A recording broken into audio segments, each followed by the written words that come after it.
Staf Umum Angkatan Bersenjata Ukraina 9 Oktober melaporkan militer Rusia total kehilangan sebanyak 664.120 tentara di Ukraina sejak dimulainya invasi skala penuh pada tanggal 24 Februari 2022. Jumlah ini termasuk 1.150 korban yang diderita pasukan Rusia hanya dalam sehari terakhir.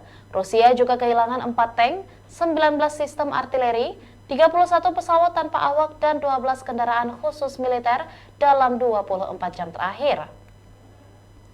Menurut laporan militer Ukraina tersebut, pasukan Vladimir Putin total kehilangan sebanyak 8.944 tank, 17.751 kendaraan tempur lapis baja, 26.240 kendaraan dan tangki bahan bakar, 19.222 sistem artileri, 1.223 sistem roket peluncur ganda, 973 sistem pertahanan udara, 369 pesawat terbang, 328 helikopter, 16.718 pesawat nirawak, 28 kapal dan perahu, serta 1 kapal selam.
Download Tribun X sekarang, menghadirkan lokal menjadi Indonesia.